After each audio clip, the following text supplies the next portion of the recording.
નમસ્કાર, હું છું કેતલ અને આપ જોઈ રહ્યા છો CB24। મહારાષ્ટ્રના ચૂંટણીના પરિણામોને લઈને ઉદ્ધવ જૂથના સાંસદ સંજય રાઉતની પ્રતિક્રિયા સામે આવી છે। મહારાષ્ટ્ર વિધાનસભાની ચૂંટણીના પરિણામો વિશે વાત કરીએ તો બીજેપી ગઠબંધન તોફાની તેજીપૂર્વક આગળ વધી રહ્યું છે। કોંગ્રેસ અને ઉદ્ધવ જૂથનું નબળું પ્રદર્શન જોવા મળી રહ્યું છે। મહાયુતિ 200 ને પાર પહોંચી છે, જ્યારે શિંદે જૂથ બીજા નંબરે અને પછી છે કોંગ્રેસ અને શિવસેનાનું જૂથ। તો બીજેપી એકલી જ પોતાના દમ ઉપર 100 કરતાં વધારે બેઠકો ઉપર આગળ છે।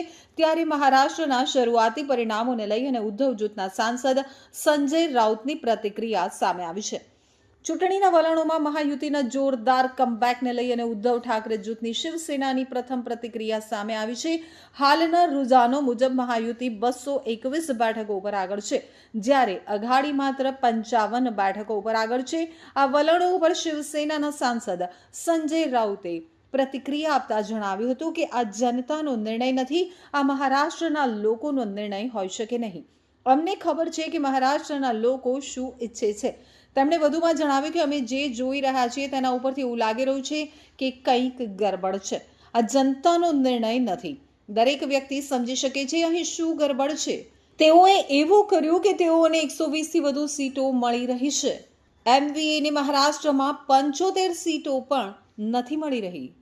जिस राज्य में सबसे बड़ी बेईमानी हो गई है, इस राज्य की जनता बेईमान नहीं है, नतीजे कबूल नहीं है। मैं मानता हूं जनता को भी नतीजे कबूल नहीं है,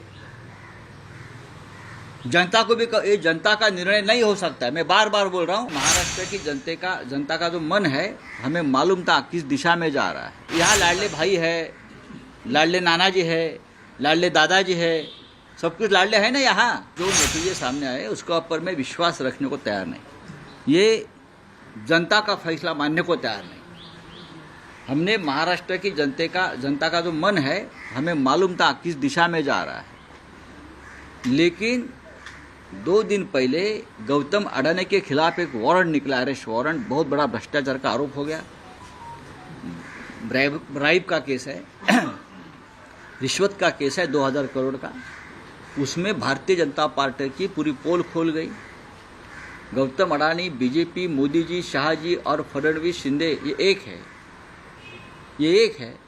और उसका ऊपर से ध्यान हटाने के लिए ये पूरा एक कपट कारस्तान हो गया है, और उसकी तैयारी पहले से चल रही थी। हमने ये महाराष्ट्र जो गौतम अडानी के जेब में जा रहा है, मुंबई जेब में जा रहे हैं, हमने विरोध किया। ये अडानी राष्ट्र नहीं होने देंगे। तो इसके लिए इस प्रकार के नतीजे महाराष्ट्र के ऊपर लाद गए हैं। ये जनता का कौल हो ही नहीं सकता। महाराष्ट्र की जनता का मन हमें मालूम है, ये हो ही नहीं सकता है।